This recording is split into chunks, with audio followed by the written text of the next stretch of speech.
Hello again, WSU VITA volunteers, and welcome back to another advanced topic for our VITA Advanced Tax Law training. As discussed in a previous advanced lesson, if you have not already watched all of the videos from the basic trainings, you'll want to do that before you start with the advanced topics. In this lesson, we'll be delving a little bit deeper into the income, wages, interest, and etc. lesson from publication 4491, and we'll be looking specifically at qualified Medicaid waiver payments. The type of taxpayers who receive this kind of income have qualified with the Washington State Department of Social and Health Services. Other states also have this program too. But in Washington State, they'll have qualified as an individual provider, and they will be contracted with the state to provide in-home caregiving to another person who is eligible for Medicaid in-home care services, or the person is the Medicaid client. There's more information about this if you're curious on the DSHS website. I have the link there on the screen. But it's important to note too that people can be providing care for their family members through this program. In Washington State, our taxpayers get this type of income reported on the W-2. The employer's name is usually DSHS, and in the employee's name, you'll expect to see both the taxpayer's name and the name of the person who is being cared for, the client. So it'll say taxpayer's name for the client. The IRS treats this kind of payment like a difficulty of care payment, and Section 131C defines a difficulty of care payment as compensation to a foster care provider for the additional care required because the qualified foster individual has a physical, mental, or emotional handicap. And in order for this to be a difficulty of care payment, the provider must provide the care in the provider's family home. A state determines the need for this compensation, and the payer, or DSHS, must designate this compensation as being for this purpose. There's more information on this in Notice 2014-7.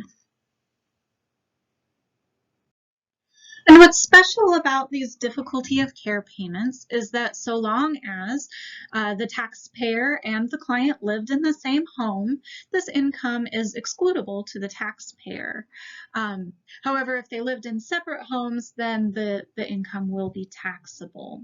And this, again, is why you tend to see this in clients that are related to the caregiver, where the family member who's the caregiver has gone through, special training to become that qualified provider through the state, and then the state through Medicaid pays the family member to care for the client in their home.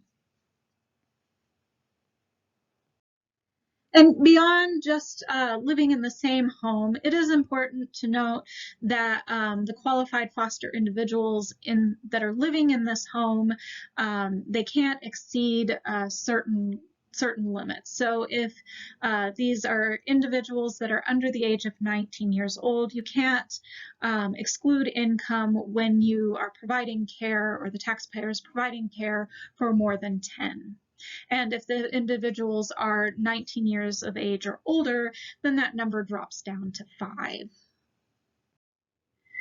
Now, even though these amounts are excluded or can be excluded from gross income, qualified Medicaid waiver payments can be treated as earned income for both the earned income credit and the additional child tax credit. However, it's an all or none scenario. So you can't choose to report some of the income for earned income credit just to try to maximize the amount of the earned income credit.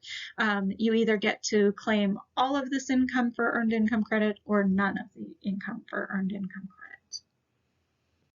So what this looks like on your W-2 screen in TaxSlayer, you're going to, of course, put your box 1 wages in, but further on down the screen, below the other boxes, the general boxes for the W-2, there's this little checkbox that says, do you want to include the Medicaid waiver payments in the calculation of earned income? And then there's another box just below that where you can enter the qualified Medicaid waiver amount that should be excluded from income.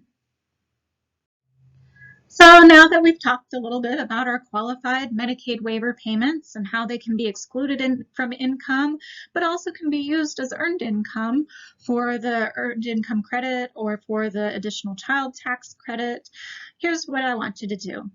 You can head on over to Link and Learn. There aren't any questions that are specific for this topic, but it wouldn't hurt to go ahead and review the skills workout for the wages lesson. If you are in Accounting 496, there will be a couple of questions in a quiz on Canvas related to this. They'll be lumped together in a quiz with the retirement income that we talked about in our last lesson where we were reviewing the simplified method. And then in TaxSlayer, we don't have any additional practice on this for this topic. Remember, you always have Publication 4012 and 4491 that you can use as a resource if somebody comes in with a qualified Medicaid waiver payment and you're like, wait, I don't remember what to do. You can always look it up. The resources are always available.